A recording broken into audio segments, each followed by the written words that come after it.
Selamat malam, Bu. Perkenalkan, nama saya Kanjana Dalu Bantuan dengan NIM 11F24044 dari Prodi Informatika. Di sini saya akan menjelaskan kelima soal computational thinking dari mata kuliah PSDW. Soal yang pertama yaitu berikut ini adalah peta untuk berjalan-jalan di taman bebas.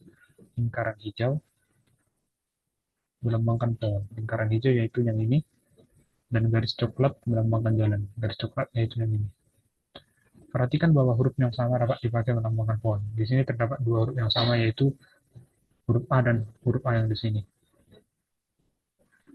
Kemudian trayek dari pohon F ke pohon B dapat dituliskan sebagai F, KD, KE, KC, KA, dan KB.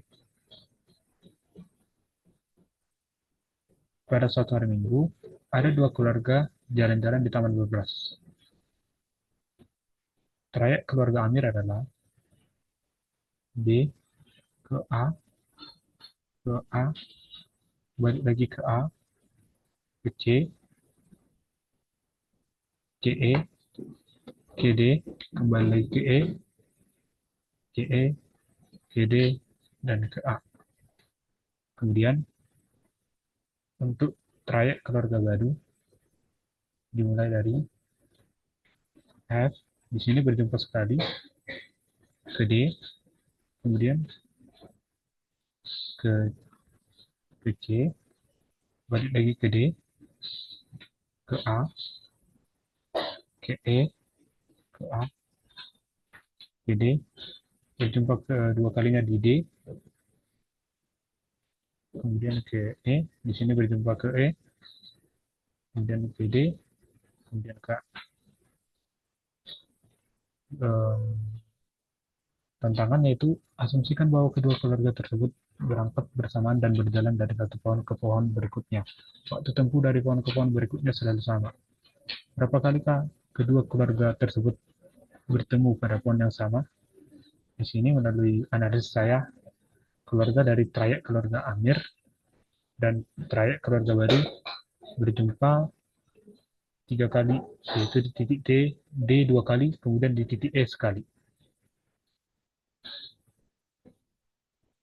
Kemudian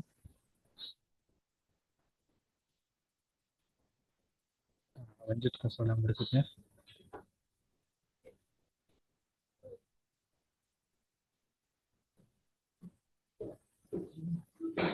Ada soal yang kedua yaitu ada 2 stand atau kios penjual es krim warna-warni dengan 4 warna es krim. Terdapat warna pink, kuning, ungu, dan hijau. Es krim pada stand pertama dibuat dengan mengikuti instruksi sebagai berikut. Yang pertama itu dimulai dengan corong kosong, ambil warna secara sembarang, kemudian tambahkan 2 bulatan berwarna sama. Kemudian tambah 1 bulatan dengan warna berbeda, dan pada langkah terakhir jika tingginya sudah sesuai yang diminta, berhenti, namun jika belum, kembali ke langkah yang pertama. Di sini es krim pada stand kedua tidak mengikuti instruksi tersebut. Tantangannya yaitu yang mana merupakan es krim stand kedua yang dimaksud dari soal yaitu yang tidak mengikuti instruksi dari stand yang pertama.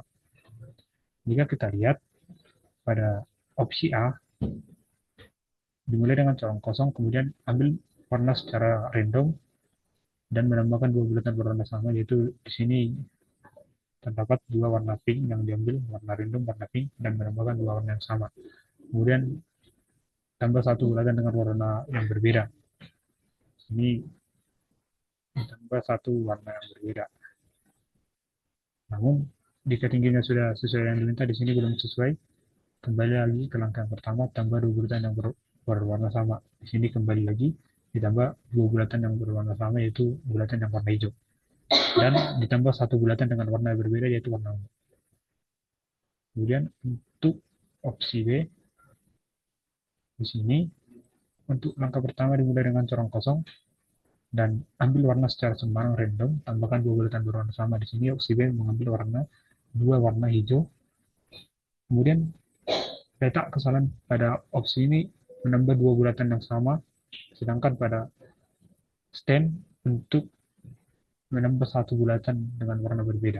Di sini pada opsi B menambah 2 bulatan yang sama.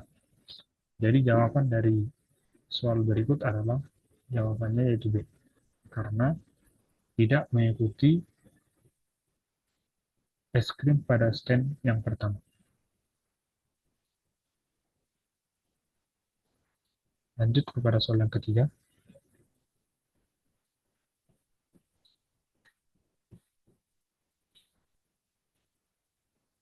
Di kota Bebras ada 4 jalur kereta api, dimulai dari stasiun yang ini, stasiun A, B, C, dan D, dan ada juga 3 stasiun transit, yaitu yang ini, T1, T2, dan T3, yang memungkinkan penumpang pindah jalur. Tantangan, Bubras Jojo akan pergi ke Ju, ia berganti kereta hanya sekali saja. Dari stasiun pemberangkatan mana ia berangkat? Untuk opsi A, di sini opsi ini tidak memerlukan transit karena langsung dapat menuju jalur ke Ju. Untuk opsi yang B, dari sini memerlukan satu transit, kemudian dari sini memungkinkan membutuhkan satu transit lagi. Jadi opsi B masih kurang tepat. Kemudian untuk opsi C, menuju T2 untuk transit, kemudian menuju T1 untuk transit. Opsi C membutuhkan 2 kali transit. Kita tengok di opsi D, hanya membutuhkan satu transit melalui transit T1, kemudian akan melewati jalur A yang akan menuju ke Ju. Jadi opsi yang tepat pada jawaban ini yaitu opsi yang D.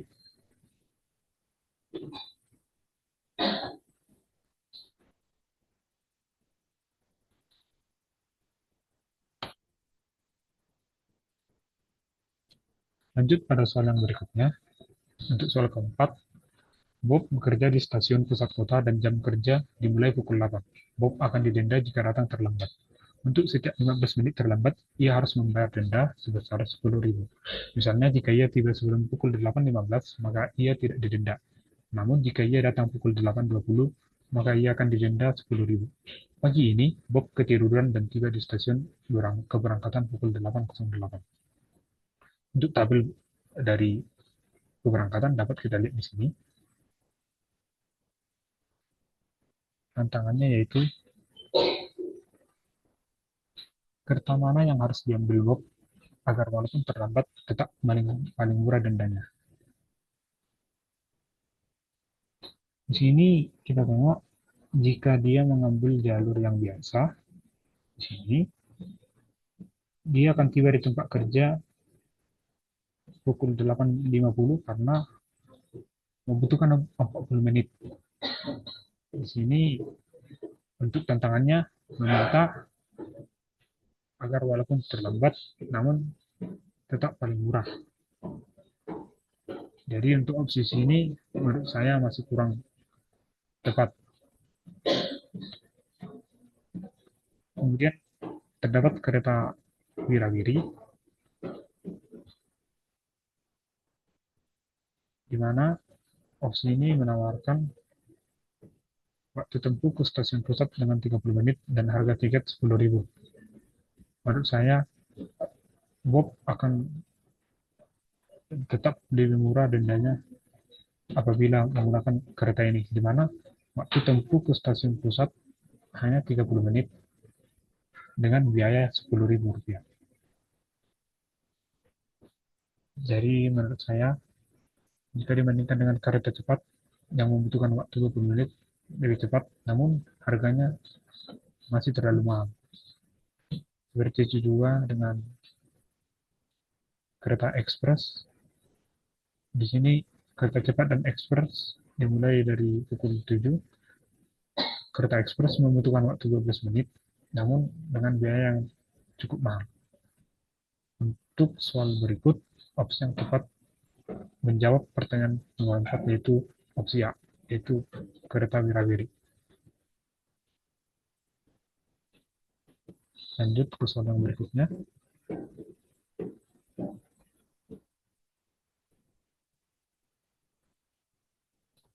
Bobi si berang-berang memutuskan untuk bepergian dari hampir ke Mak. Pada peta lingkaran adalah sebuah kota dan sebuah garis adalah sebuah ruas jalan tol dua arah yang menghubungkan kedua kota. Huruf huruf di sini menunjukkan nama kota, angka menunjukkan nama biaya.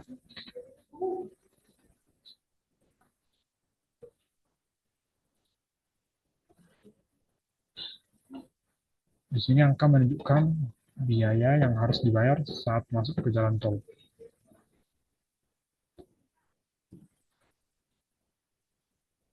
Yang menghubungkan kedua kota tersebut. Mobil dapat berpindah arah saat ada sebuah persimpangan, tapi tetap harus membayar penuh jalan yang dimasukinya. Misalnya untuk bepergian dari kota B ke C dapat dipilih jalan sehingga membayar 24 sama dengan 18 tambah 6. Tantangannya yaitu berapa biaya paling murah dari Hamper ke Mak. Isikan sebuah bilangan bulat. Di sini dapat kita analisis untuk biaya yang paling murah dari Hamper ke Mak, yaitu kita gunakan dari Hamper ke A yaitu 13. Kemudian dari A ke C 6 biaya. Kemudian dari C ke sini kita dari C ke D akan menambahkan 9 ditambah 7. Kemudian dari D ke MAK yaitu 6. Kita tambahkan 9 ditambah 7 15. 15 ditambah 12 yaitu 27. 15 ditambah 12. Kita ulangi 9 ditambah 7 16. 16 ditambah 12 18. 18 ditambah 31 itu 41. Jadi biaya yang paling murah dari Hamper ke Mak yaitu 41.